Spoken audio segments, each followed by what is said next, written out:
என்னையா ஏமாத்துற, இருடி வரேன். ஏமாற்ற பார்த்த காதலனை ஒரு வழி பண்ண தில் இளம்பெண். செம்ம இன்ட்ரெஸ்டிங். தற்போது ஒரு ஆண் ஒரு பெண்ணிடம் பேசுவது எவ்வளவு எளிதாகிவிட்டதோ அவ்வளவு கடினமானது ஒரு ஆண் ஒரு பெண்ணிடம் பேசுவது நம் பெற்றோர்களின் இளமை காலத்தில். அதைவிட மிகவும் கடினமானது நம்முடைய பாட்டி தாத்தாவின் இளமை காலத்தில். ஆனால் அன்று காதல் இருந்ததா அல்லது இல்லையா என்று பார்த்தால் இருந்திருக்கிறது. இன்றளவும் காதல்தான் பல இடங்களில் ஆட்சி செய்து வருகிறது. அப்படி காதலித்து தன் மனதளவில் பிடித்து திருமணம் செய்து கொள்ள வேண்டும் என்ற அளவிற்கு ஒரு ஆண் பெண் வந்துவிட்டார்கள் என்றால் அவர்கள் தங்கள் பெற்றோர்களின் அனுமதி பெற்று திருமணம் செய்து கொள்கிறார்கள். அல்லது பெற்றோர்களின் விருப்பத்தையும் மீறி வீட்டை விட்டு ஓடிப்போய் திருமணம் செய்து கொள்கிறார்கள். அப்படி திருமணம் செய்து கொள்பவர்கள் மகிழ்ச்சியாக சந்தோஷமாக வாழ்கிறார்கள் என்றால் பெற்றோர்களும் சில காலத்திற்கு பிறகு அவர்களை ஏற்றுக்கொள்கிறார்கள். ஆனால் இக்காலத்தில் நடக்கின்ற காதலை பார்க்கும் பொழுது மிகவும் விசித்திரமாகவும் ஒரு பயத்தை ஏற்படுத்தக்கூடிய வகையிலும் இருக்கிறது. ஏனென்றால் 1 மற்றும் 2ஆம் வகுப்பு படிக்கும் குழந்தைக்கு கூட பாய் ஃப்ரெண்ட் கேர்ள் ஃப்ரெண்ட் இருக்கிறது. அதிலும் ஏதேனும் சண்டை ஏற்பட்டால் பிரேக்கப் செய்து விடுகிறார்கள். இதே நிலைமைதான் இளைஞர்களுக்கும் தான் ஏற்பட்டு கொண்டிருக்கிறது. சில நேரங்களில் அந்த பிரேக்கப் ஆனது இருவரது புரிதலாலும் நடக்கும். ஆனால் பலரது விஷயங்களில் ஆண் பெண் இருவரில் ஒருவரால் மட்டுமே அந்த பிரேக்கப்பை ஏற்றுக்கொள்ள முடியும், மற்றொருவரால் ஏற்றுக்கொள்ள முடியாமல் இருக்கும். இப்படி ஒரு பக்கம் காதல் இருக்கிறது என்று பார்த்தால், மறுபக்கம் காதலித்துவிட்டு திருமணம் செய்வதாக கூறி பிறகு ஏமாற்றி அந்த பெண்ணையும் ஆணையும் கைவிடுவதும் அதிகமாக நடக்கிறது.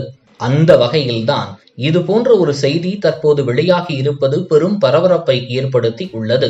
அதாவது திண்டுக்கல் மாவட்டம் ஆத்தூர் தாலுகாவை சேர்ந்த சூர்யா மற்றும் அருண்குமார் இருவரும் சென்னையில் பணிபுரிந்து வந்துள்ளனர். சூர்யா தனியார் மருந்து நிறுவனத்திலும் அருண்குமார் தனியார் நிறுவனத்திலும் பணியாற்றி வந்துள்ளனர். இருவரும் ஒரே ஊரை சேர்ந்தவர்கள் என்பதால் நன்கு பழக்கமானவர்களாக இருந்துள்ளனர். மேலும் இவர்கள் 3 ஆண்டுகளாக காதலித்து வந்ததாகவும் கூறப்படுகிறது. இதனையடுத்து சென்னை குன்றத்தூரில் தனியாக வீடு ஒன்றை வாடகைக்கு எடுத்து இருவரும் கணவன் மனைவியாக கடந்த 1 வருட காலமாக வாழ்ந்து வந்துள்ளனர். அந்த சமயத்தில் கடந்த 4 மாதங்களுக்கு முன்பு சூர்யா கர்ப்பமானதாக சென்னை குன்றத்தூரில் தனியாக வீடு ஒன்றை வாடகைக்கு எடுத்து இருவரும் கணவன் மனைவியாக கடந்த 1 வருட காலமாக வாழ்ந்து வந்துள்ளனர் என்பது குறிப்பிடத்தக்கது. அப்போது அருண்குமார் சூர்யாவிடம் நான் கண்டிப்பாக திருமணம் செய்து கொள்வதாக கூறி அந்த கர்ப்பத்தை கலைக்க வற்புறுத்தியுள்ளார். சூர்யாவும் அருண்குமாரின் பேச்சை கேட்டு கர்ப்பத்தையும் கலைத்துவிட்டு பிறகு ஊருக்கு இருவரும் திரும்பி வரும் பொழுது பெற்றோர்களிடம் அனுமதி பெற்று திருமணம் செய்து கொள்வதாக அருண்குமார் கூறியுள்ளதை நம்பியிருந்த சூர்யாவிற்கு அருண்குமார் பெரும் ஏமாற்றத்தை கொடுத்துள்ளார். அதாவது சூர்யாவை ஏமாற்றிவிட்டு வேறொரு பெண்ணை பார்த்து அவருடன் நிச்சயம் வரையும் சென்றுள்ளார் அருண்குமார். இதனால் கடுமையான மன உளைச்சலுக்கு உள்ளான சூர்யா அருண்குமாரின் வீட்டின் முன்பே தற்கொலை செய்து கொள்ளும் முயற்சியில் ஈடுபட்டுள்ளார். இதனை அறிந்த அருண்குமாரின் பெற்றோர்கள் சூர்யாவை மருத்துவமனைக்கு அழைத்து சென்று சிகிச்சை கொடுத்துள்ளனர். இந்த சம்பவம் அப்பகுதி முழுவதும் பெரும் பரபரப்பை ஏற்படுத்தி உள்ளது.